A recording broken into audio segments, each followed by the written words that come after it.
Thank you very much. This is going to be very interesting because we're going to be talking about nuclear.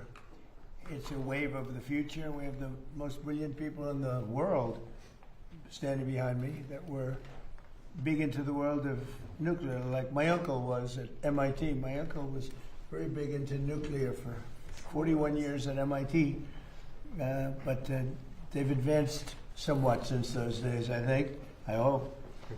So today we're celebrating a historic milestone for civilian nuclear energy and the incredible renaissance of nuclear power in America. I want to thank Secretary of Energy Chris Wright, Secretary of the Interior Doug Burgum, they're fantastic, two incredible people, Director of the Office of Science and Technology Policy, Michael Kratsios, Director of the National Energy Dominance Council, Jared Agin, U.S. Chief Technology Officer Ethan Klein, and Director of Idaho National Laboratory, John Wagner. Thank you very much for being here, everybody. It's a big day.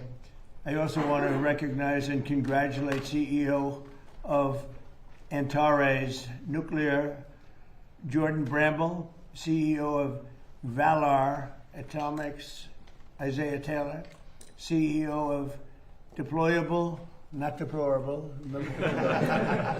Remember Hillary? Deplorable. Hopefully your company's going to work out a little bit better. Thank you, sir. Good luck. Deployable Energy, Bobby Gallagher, and CEO of Allo Atomics, Matt Lozak. Thank you all for being with us. Last year I signed 4 historic executive orders to reignite a wave of progress in America's nuclear power production and promote this abundant, affordable, unlimited supply of energy for the American people. As part of this effort, I directed Secretary of Energy Chris Wright to establish a pilot program for advanced reactors and see at least 3 cutting-edge reactors started up safely by the 4th of July. And what we've done has been pretty much of a miracle. Most believe the goal was impossible, but I'm delighted to say that 4 companies succeeded in meeting that deadline for the greatest in the world at this subject.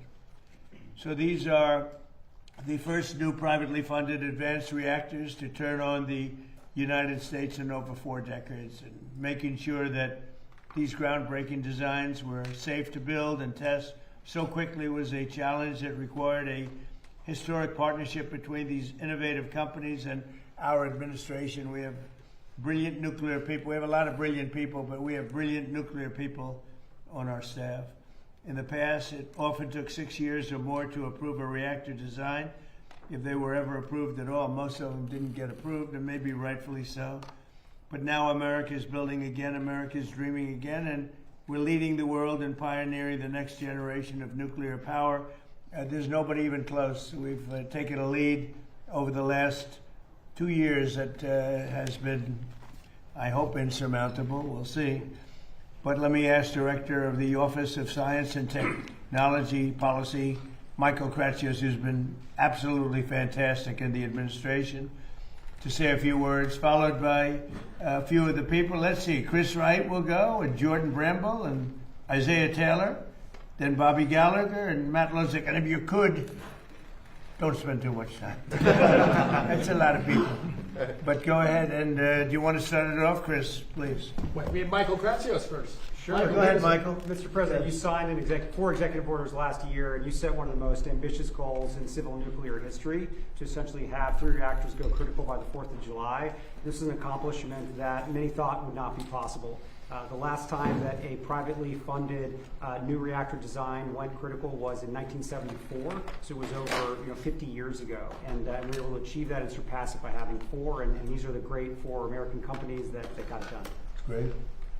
Go ahead, please. In the last 30 or 40 years, the American nuclear industry has been quiescent. Most of the reactors built around the world have been built by Russia and China, both in their countries and abroad. President Trump said enough of that. America is going to be back as the leader in the nuclear space, in large reactors and in next generation smaller reactors. He set a bold goal. It's been exceeded, and I'm incredibly proud to be standing here with these fabulous entrepreneurs next to me. And brilliant science people, too, really. Please, go ahead. Mr. President, thank you so much for your leadership. It was really your executive orders that catalyzed this nuclear renaissance. When they first came out, people scoffed at them. They said it couldn't be done. And now there's not only 3 companies, but 4 companies here that really met the moment. Us at Antares, we look forward to being a resilient energy source for Golden Dome, to power high-powered assets in space, and eventually undersea autonomy. So this is a strategic technology for our nation. And what we look forward to doing is putting reactors on our military installations before 2028. That's great job. Thank you, sir. Okay, please, go ahead. And Mr. President, thank you so much for your leadership in this moment. I think that the United States has been a leader in nuclear energy since the very beginning. We were the first ever to turn on an advanced reactor in the world. We were also the first to turn on any type of nuclear reactor in the world.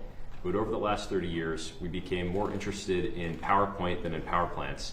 And it's your leadership that is changing that. The executive orders that were signed last year, I think if you look forward in 50 to 100 years when we have nuclear power of every kind that's allowing us to make steel again, to make aluminum again, to actually be able to go to outer space and all the places that humanity wants to go, you could trace it back to the executive orders that started last year. So we're honored to serve our country and be a part of this. And thank you again for your leadership. Thank you. Great job. Go ahead, please. Thank you, Mr. President. Thanks for setting such an audacious, bold goal. As some of the other CEOs have said, most people thought this was impossible. But the American spirit was unlocked through your vision and through the Department of Energy and the Secretary, and through the INL and John's team. We couldn't be more proud to be part of this moment. I do think this is going to be historic. I do think people are going to look back and believe that this is when the tide turned on nuclear and how we unlock cheap and abundant energy. Thank you. It's a great job you're doing too, by the way. Anybody else? Yeah, one more. Please, go ahead. We cut it close, but we went critical at 12:20 a.m. on the 4th of July. Wow. So thank you again so much for setting these executive orders. Like everyone else said, we would not be here without those executive orders, so thank you so much. And what it's unlocking for us is this year we are going to be raising $1 billion, moving into a 1 million square foot facility. And our target market is data centers. So we're making the ideal nuclear product to power AI data centers with bring your own power. That's our whole goal. So thank you once again for unlocking this, and we really, really cannot be here without you. That's great. Thank you very much. Appreciate it. Thank you. Have anything to say? Sure.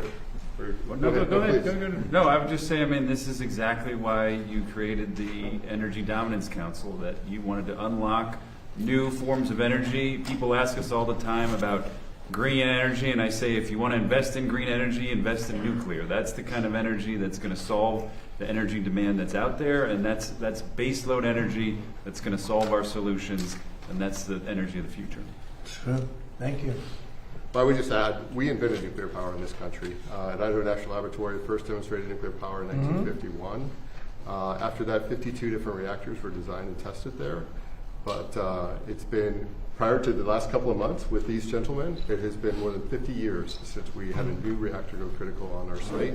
And I have to say that in all my years, and I've been around for a while, I've never seen government, private industry, and the laboratories working together this effectively. And it's all driven by the bold goals in your executive orders. So thank you very much. Congratulations. So, first of all, maybe you have some questions for the people behind me. Please, go ahead. Hi, Mr. President. I want to ask about the Saudi nuclear deal. This man over your shoulder announces a big deal after 18 months of negotiating with the Saudis. Seems like it's all done, it's signed, and then you come out, throw some new conditions on top of it, the whole thing blows up. So did he get out ahead of you, or what happened there? No, nobody got out ahead. I mean, I just say that in order to do it, they have to be a member of the Abraham Accords, which have been very successful. But it's time now that they do it. They and others didn't want to do it because of the problem that they had with Iran. You don't have that problem anymore. You don't have a great power there anymore. You have a problem, but the problem is disappearing day by day. They were the bully of the Middle East. They were not going to be that much of a bully anymore. They'll probably, I think, instinctively want to be. But you don't have the same problem that you would have had 4 or 5 months ago, before they had no navy, no military, no anti-aircraft, no leaders. I mean, their leaders are gone. A lot of things have changed with respect to that country. So, no, we want them to, it's a two-way street, and we think it's very important for the future of the Middle East. The Abraham Accords have been incredibly successful for the countries, as you know, for the countries in them. And I think it's very important. So, at some point they'll join and they'll do their civil. It's really, I call it civil nuclear, but that's what it is. No enrichment, it's civil nuclear. I have a question about Iran. You're talking about blowing up civilian power plants and bridges. Much of the civilized world would consider that a war crime. Do you? I won't respond to that question. Who are you with? The New York Times. I figured so. Failing New York Times. Yeah, Señor please. President, Javier Negra from Real America's Voice in Español. I just came back from Venezuela, and people there are very happy with you, Right. with Secretary Marco Rubio, with Secretary Wright. Have good poll numbers in Venezuela. It's actually pretty I amazing. know some huge plans for there, and they are amazing. I want to give you thank you. I want to ask you one question because some people there, they are asking you that. When will there be elections? Do you have a date in mind? Senator Bernie Moreno said that July 24, 2027 could be a good day in honor of Simon Bolivar. And my second question is the football player who scored Spain's goal in the final at World Cup, Ferran Torres, celebrate the victory wearing a Make Spain Great Again cap. The communists are attacking him because they say that it's a friend of you, and also they are attacking Argentinian players because of Milei. What do you think about that? Well, he's a great player, and he was wearing essentially a "Make America Great Again" cap. So it was a nice tribute, and I think he meant that very nicely. We appreciate it. We've made America great. We have the greatest country in the world now. I will say this: we were a year and a half ago, 2 years ago. This country was in deep trouble. We had borders that were a disaster. We had everything you could possibly have, including men playing in women's sports. Even the Supreme Court's taken care of most of that problem. But we had a country that was in big trouble. It was being laughed at all over the world. We have the hottest country. This is the hottest country anywhere in the world. So I saw him wearing the essentially "Make America Great Again" hat, and I know that he meant it as a very great compliment, and we appreciate it. As far as the elections in Venezuela, they're not really ready for them yet, but boy, a lot of progress has been made. Delcy's been doing a fantastic job, as you know. The amount of oil coming out of Venezuela right now, even before the big companies, Exxon, all the big companies are looking at it. They're going there. It's very fertile territory. But the amount of money being made by Venezuela now is more than they've ever made before, and we're taking a lot also for our efforts. And the money's being sent, and the oil's being sent to Houston and Louisiana to be refined. And we paid for the war many times over. It's been an amazing fact, and as you say, I'm very popular in Venezuela because we're bringing tremendous economics back to the country. And they were absolutely dying. They were in such trouble. And now Venezuela is becoming extremely successful. They're taking in billions of dollars, selling millions and millions of barrels of oil, and we're getting some, and they're getting some, and everybody's making a lot. And it was dead before we got there. So it's been an incredible relationship. They're not ready yet for the elections, but at some point they will be, and we're going to be standing right on top of it. And say hello. I've known them for a long time. I've known that country, and I own the Miss Universe pageant, and Miss Venezuela always did very well in that pageant. So I know something about the country, but I've known it for a long time. They're great people. Say hello, okay? Mr. President. Peter? About Iran, what is the exit strategy? Well, I think there's a lot of them. There's a military exit where we just keep going just the way we are, and we can even make it a heavier dose, and it's knocking out everything they have. Or there's a smarter strategy, and that's you make a deal, and they want to make a deal. I just don't think they're ready yet, but they do want to make a deal. Sometimes they don't want to say they want to make a deal. They want to be the tough guys, but they do want to make a deal. There's two ways. I mean, it's you can just keep doing exactly what we're doing and take them apart piece by piece. We can do it in a more rapid fashion, which we might do, or we can negotiate with them, which we're also doing right now. I mean, as we speak, we're talking to them.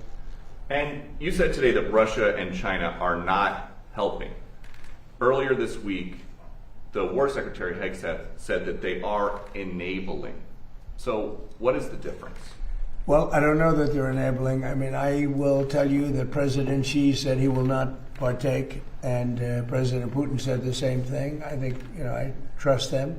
They've had a long-term relationship. There could be some things they do, but thus far, at least, it has not been major. I don't think they'd want to have me disappointed. A different story, not Iran. There's this nasty parasite that is giving people in 9 states explosive diarrhea. When is it going to be safe to eat lettuce again? I don't know. I haven't thought about it. It's the first time I've been asked that question. Are you eating lettuce recently? I should always have more lettuce. You want to get the hell out of here, Peter. No, it's a very interesting question from you. I didn't think you'd ask that kind of a question. Nobody wants to ask that question, but it's very interesting. Well, it's exciting. There's this food coming in, I guess, from Mexico. It's tainted. It's making a lot of people sick. That is the CDC's terminology. Well, I think what we're going to do is we're going to put a major tariff on Mexico because of the lettuce, and we're going to put a big tariff on Canada because of the smoke. All right? We'll get a combo. Which would you have, the lettuce or the smoke? I think I'll take the smoke. Yeah, the smoke wrecked my daughter's swim meet. Well, it's closed up a lot of countries. I've told Canada they have to do something about it. We've never had this problem. All of a sudden we have this problem with Canada. So we'll have to talk to them about that. Mr. President, a follow-up on Iran. Thank you, sir. A follow-up on Iran. Have you made a decision about the major strikes that you were referring to? Okay. Should we expect to see major strikes? Look, we're talking to them right now. I think they're getting more and more serious as the days go by, for maybe the obvious reason. But we are talking to them right now. We'll see. Look, there are 2 ways. I consider that the smarter way, but the other is probably the easier way, doing what we're doing. And we can take that to a much higher level if we want to. We're prepared to do that, as you know. We're locked and loaded. We're locked and loaded and ready to go, but we're talking to them, so I think while we're talking, we'll see what comes of it. And when you say just a quick I believe, Jeff, they're very serious. Okay. They should be. And when you say that you're talking, is it Mr. Kushner or Mr. Witkoff, or who's involved in those talks? Sort of everybody. JD and Marco, and a lot of people are talking. A lot of people to talk to. It's a big deal. But really, when you get right down to it, it's not very complex. They cannot have a nuclear weapon. Very, very simple actually, but it's a big deal. They cannot have a nuclear weapon. If they have even a thought of a nuclear weapon, we will just continue to go at much higher levels. But we are talking right now, and we'll see what comes of it. I'm not, despite what everyone says about the election, I'm not in a hurry. We have to do it right. Elections take care of themselves. When when I went into Venezuela, everybody was against it. Oh, what are you doing going into Venezuela? And then 2 days later, they said, wow, that's fantastic. A lot of people are saying that with Iran already, because it would take them 25 years to rebuild already from what they have. And again, as you know, no Navy, no Air Force, no anti-aircraft, no radar, no nothing. And we, as you know, we just reinstituted the I guess you could I call it the iron wall on the water. Nothing gets through. Nothing. Blockade. Nothing gets through. And they sort of have to make a deal. But we are talking to them. I think they're being serious. I think they are being by far the most serious that we've seen them. But that doesn't mean we get there. We'll see what happens. But I always prefer that alternative. Mr. President, I have an energy question. So, Burgum, you might be able to help with this. So you have criticized windmills for quite a long time. They're very ugly. They tend to use more energy than they actually produce. That's true. A lot of people done your homework. A lot of people in Middle America, they are so tired of seeing them continue to go up on farmland and stuff like that. Is there any way to? Is our federal government still funding in any way putting these up? We have. I can speak for Doug, and then I'm going to let Doug speak because he knows the subject. I really do know that subject well. We have not approved anything having to do with windmills. They are horrible. They are unsightly. They ruin housing values of people. If you're looking at a windmill or hearing a windmill because they're noisy, they kill all the birds. They kill all the eagles. If you shoot an eagle, you go to jail for 2 years. if you kill an eagle with a windmill, you don't go to jail, and they have hundreds of them laying on the ground. It's terrible. And they're very expensive energy. And they're all made in China, but China has very few windmills. They're made in China, but China doesn't use them for the most part. China actually uses coal, oil and gas. They use nuclear, by the way. They're getting very big in nuclear, I want to tell you, this little group. But they don't use wind. Wind is inconsistent, it's unattractive, it's very expensive. It's probably the most expensive form of energy, so I've been talking about it. We essentially, unless there's a trick reason, we will have hopefully no wind farms approved. We're doing more than anybody ever in history having to do with energy, but I've restricted wind farms, windmills. Take a look at Palm Springs, California, where they have a wind farm. As you enter beautiful Palm Springs, California, it looks like a junkyard. You have old ones, rotted ones, they're falling down all over the place.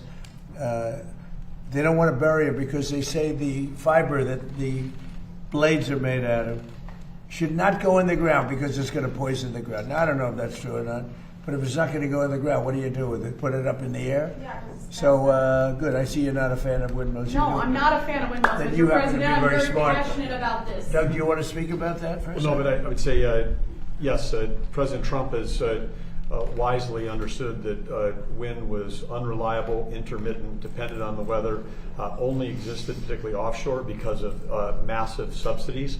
So not only was it expensive to generate electricity on the grid, it was also expensive for taxpayers because of the subsidies. And so again, President Trump shifting the policy towards energy dominance, which is reliable, affordable, 7x24 energy that's not dependent on the weather. And that includes nuclear, includes hydro, includes geothermal, includes oil and gas, includes beautiful coal. And again, China, 60% of their electricity is coming from coal. Coal was the #1 electric producer in the world 125 years ago, and it was for the last 125 years in a row, and it will be again this year. 126, quite a streak if you're an athletic team that they've won 126 years in a row. But President we Trump, were restricted from using it. Yep. Every coal mine was going to be closed down within the next year if we didn't win the election. And it's I call it clean, beautiful coal, because it is. What they do today with coal is amazing, but it is the most powerful. And with that, go ahead, Doug. well, as I say, under President Trump's leadership, and then working together as a team across government with Chris Wright, Lee Zeldin, Energy Dominance Council, we've kept open 35 gigawatts of coal this last year, and if that 35 gigawatts was not up this past winter during the cold streak and Storm Fern, we would have seen brownouts, blackouts, and literally people dying in America during that cold weather. So again, President Trump's, the elections matter. When he came in, he turned the direction back towards reliable, affordable energy. Nuclear is a key part of that with these amazing entrepreneurs. And I just would add to this up here. People need to understand, the four guys that are standing up here did not get a government grant. This is private sector. President Trump unleashed capital going back in, billions of dollars of capital going back into the nuclear industry. President Trump understands innovation is the source of American greatness. You get rid of the regulation, you support entrepreneurs, the capital flows, America wins. And Mr. Secretary, the starting for this nuclear, dominance, what does that look like for the American people out there? Like, what are those first steps that we can see in these coming months and years? Well, I was just to say, I'll go on, and you can see it right now, because when you take a look across the whole world, President Trump's policies, whether it's Venezuela, whether it's Alaska, whether it's reinstating export for 18 months ago, we had a ban on LNG exports from our country. Now we're the world's largest exporter of LNG. President Trump's policy was, let's sell energy to our friends and allies, keep it affordable at home, so our friends and allies can stop buying from our adversaries. Russia was selling virtually all of the natural gas into Western Europe. 2/3 of that gas has been displaced by America. America has turned those into our customers, supporting our allies. And with Venezuela, as President Trump said, that flowing to our refineries on the South Coast, that's lowering gas prices for America, unleashing Alaska, which the previous administration sanctioned more than Iran. That's going to again help provide low-cost energy for Americans. So today we have the lowest priced, most secure energy of any country in the world. That's going to change the course of this country for decades to come. Mr. President, what? The Justice Department last night withdrew those subpoenas to the New York Times journalists who reported on Air Force One. Do you support these type of subpoenas to journalists, or are you going to encourage the administration? We're to not stop after journalists. We're after leakers. We're after people that are cowards, people that are unpatriotic, people that are treasonous in many cases. And the way you find them is through the journalists, when the journalists probably know they shouldn't write. They shouldn't be giving information out like that particular information or others. We had a lot of, look at the Supreme Court where they leaked the opinion of Roe v. Wade early. That person should be found. And the way you find them is to tell the journalist, if it's something having to do with national security, you tell the journalist, who is it?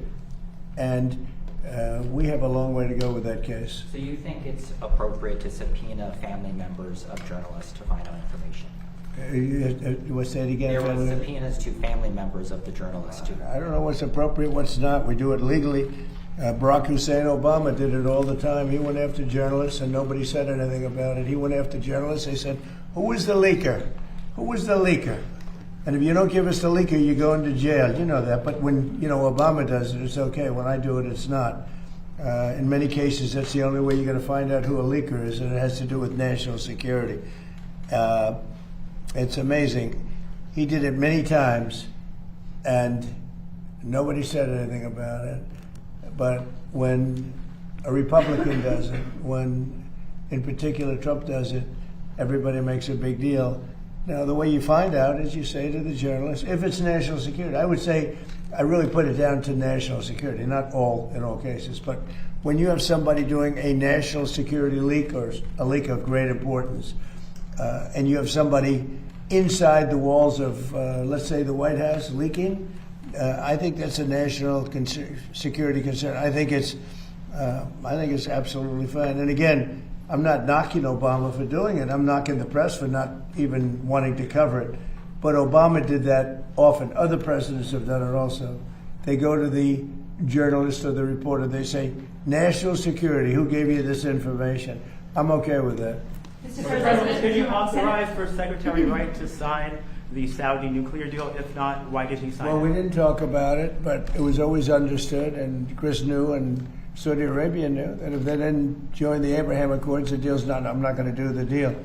So then why did he sign it? Senator John... Because they understood that in order, subject to Congress and everything else, in order for that deal to go through, they had to sign into the Abraham Accords. And they've had great success. The Abraham Accords have been very successful. But in order to do that, we wanted them, we want them in. We think it's very good. We think the Abraham Accords bring peace in the Middle East. And now there's no longer an Iran factor.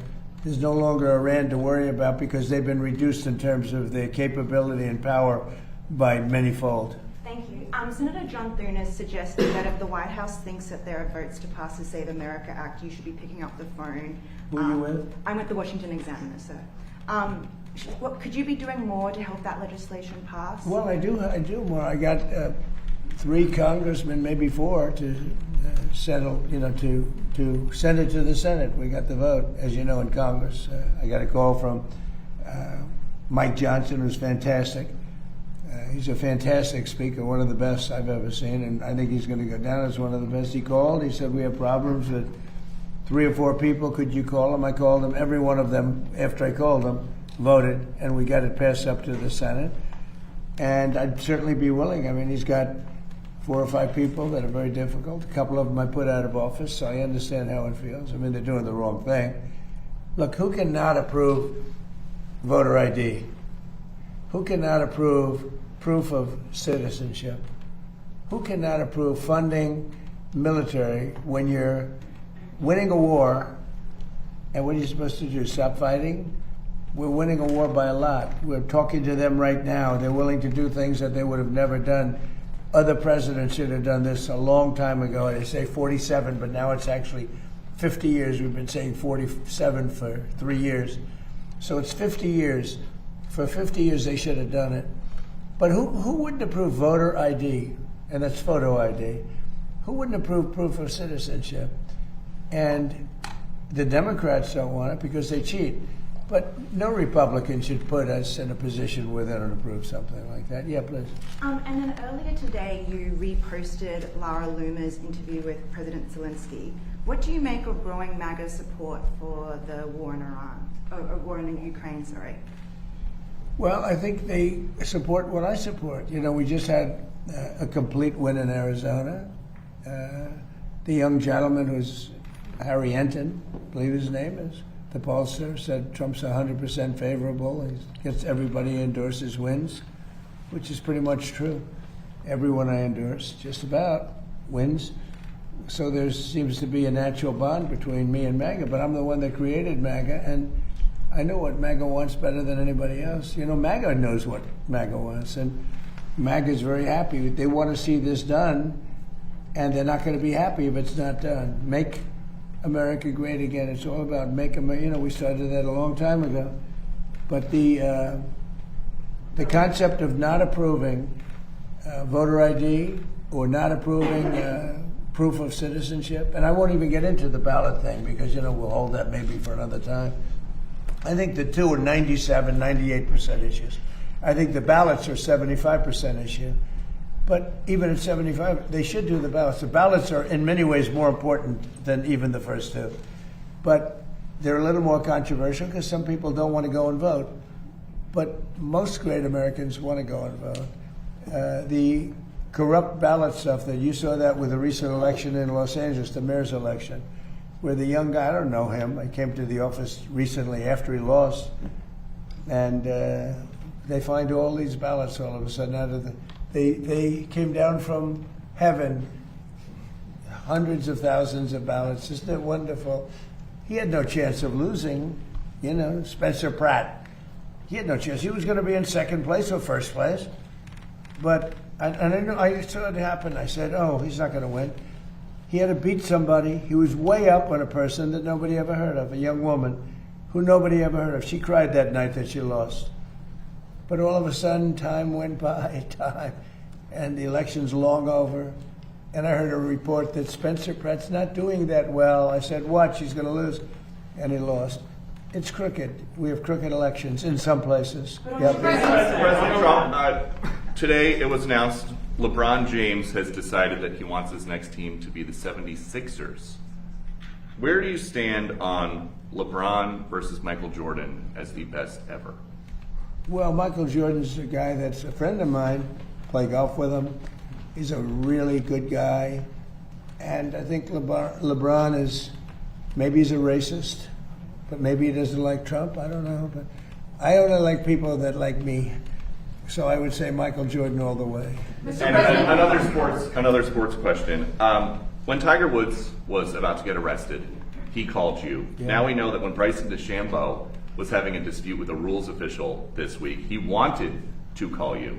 You got involved with a red card for the U.S. men's soccer team. Is there a precedent for somebody with your job becoming a fixer for the world's best athletes?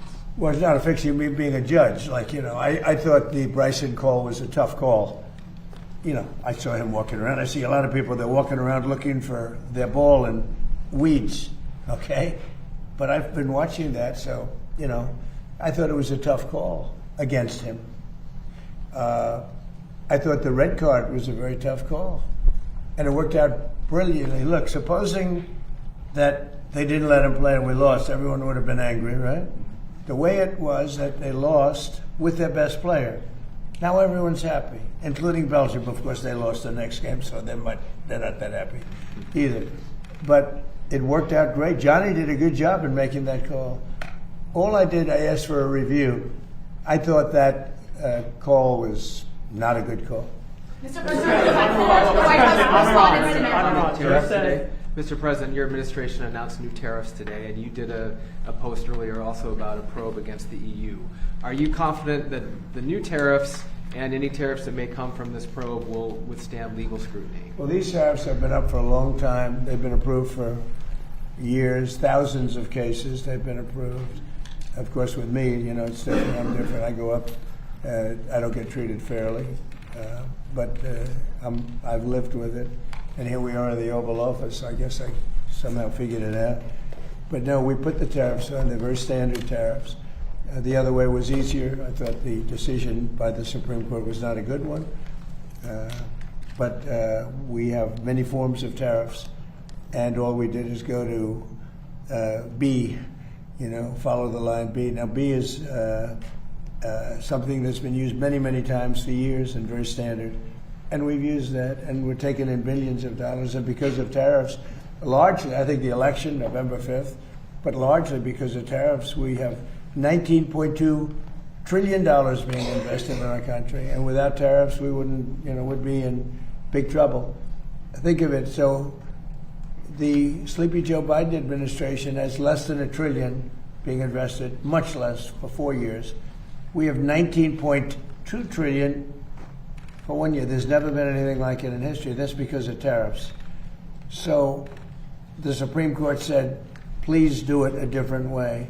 You have other ways to do it, and we did that. Last month, you said Iran. You told Axios. Child labor was one of the things that USTR cited as a reason. Well, it seems to be that that's what they decided. They go all over the world and they look and they examine and they see and they see. And child labor was one of the things that one of the reasons, and they had a big problem with that. Yeah.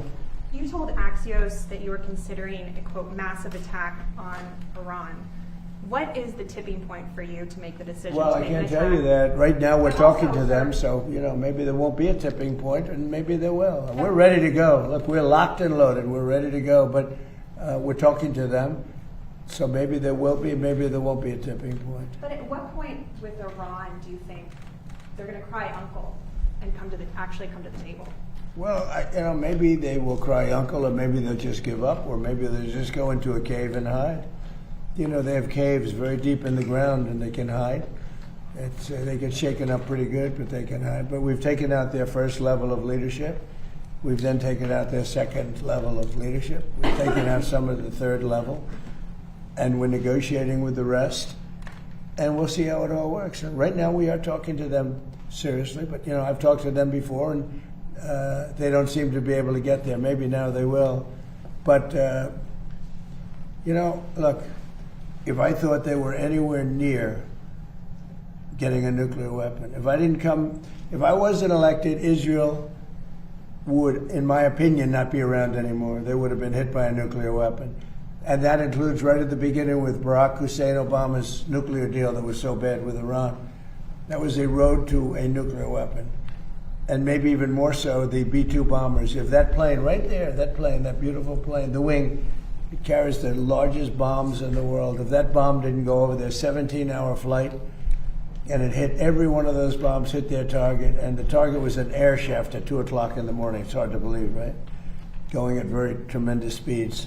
Every one of them hit and blew it to hell. If that didn't happen, they would have had a nuclear weapon, and there would be no Israel. If I wasn't here, if I wasn't president, there would be no Israel, and there probably would be no Middle East. And you saw that when they shockingly started shooting at everybody all over the Middle East. If they had a nuclear weapon, they would have used that. There might not be a Middle East as we know it today, but there definitely, in my opinion, there would not have been an Israel. Thank you very much, everybody. Thank you. Thank you. Thank you, Chris. Thank you, Chris. Thank you, Chris. Thank you. Thank you. Thanks for all